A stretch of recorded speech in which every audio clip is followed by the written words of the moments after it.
కృష్ణా మందిరం 2/4/2023 విగ్రహ ప్రతిష్ఠ అయింది. ఇది 10వ వార్షికోత్సవం. ఇప్పుడు ఇవాళ మధ్యాహ్నం 12 గంటల నుండి అన్నదానం జరుగుతున్నది. ప్రజలందరూ వచ్చేసి ఈ కార్యక్రమం చేయవలసిందిగా కోరుతున్నాం. మొదటి వారోత్సవం సందర్భంగా గొల్లపాలెం గ్రామ కాపురస్తులు, అలాగే ఇప్పుడు ఉన్నటువంటి వివిధ సంఘాల ప్రతినిధులు ప్రతి ఒక్కరూ ఊరంతా గ్రామం అంతా కలిసి జరుపుకునే ప్రథమ వారోత్సవానికి విచ్చేసినటువంటి భక్తులు, అదేవిధంగా అశేష జనసంద్రోహం మధ్య ఈ కార్యక్రమం దిగ్విజయంగా నడుస్తుంది. దీనికి ఈ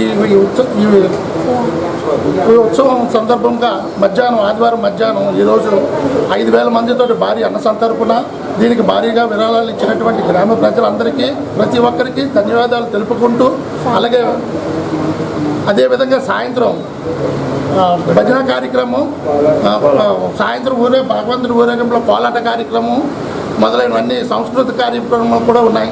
ఈ అన్నింటికి మొత్తం ఊరు గ్రామం అంతా ప్రజలందరూ ఇచ్చేసి ఈ అవకాశాన్ని వినియోగించుకోవాల్సిందిగా స్వామివారికి కృతజ్ఞతలు పొందుతారని మనస్ఫూర్తిగా కమిటీ తరఫున, గ్రామ ప్రజల తరఫున, ఆలయ కమిటీ తరఫున, యాదవ సంఘం తరఫున, అన్ని సంఘాల తరఫున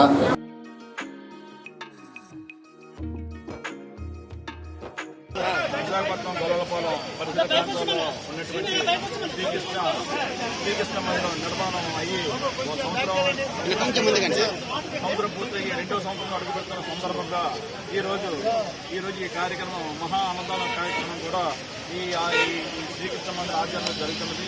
ఈ యొక్క కార్యక్రమానికి మా గ్రామ సభ్యులు అందరూ, మరి అన్ని కమిటీ సభ్యులు కూడా ఈ యొక్క అన్నదాన కార్యక్రమంలో పాల్గొని అందరికీ అన్నదానం సమర్పించడం జరుగుతున్నది. అందువల్ల ఇక్కడ ఉండేటువంటి గ్రామ ప్రజలు అందరూ కూడా ఆ శ్రీకృష్ణ భగవంతుడు తాలూకా ఆశీర్వాదం ఎల్లవెల్లలో ఉండాలని, ఆయన తాలూకా అనుగ్రహం ఎప్పుడు మేము పొందాలని, ఇదే అన్నదానాన్ని ప్రతి సంవత్సరం కార్యక్రమాన్ని నిర్వహిస్తాము. మరి ఈ విశాఖపట్నం కృష్ణ మందిరం మరి ఎక్కడా లేనటువంటి సుందరమైనటువంటి ఇక్కడ నిర్మాణం జరిగింది. అలాగే ఇక్కడ ఉన్నటువంటి అన్ని సంఘాలు కూడా పోలమాంబ సంఘం, ఆర్టీ క్లబ్ మరియు శ్రీరామ మందిరం, శ్రీకృష్ణ మందిరం, అనేక యాదవ వర్గాలు అన్నీ కలిపి కూడా ఈ యొక్క కార్యక్రమాన్ని ముందుకు తీసుకోవడం జరుగుతుంది. మరి ఆ కృష్ణుడు అలాగే శ్రీకృష్ణ భగవానుడు ఆశీర్వాదాలు ఇప్పుడు ఎల్లవేళలో ఉండాలని, సంపూర్ణ ఆయుర ఆరోగ్యాలతో మేము ఉండాలని ఆ భగవంతుని మేము కోరుకుంటున్నాం.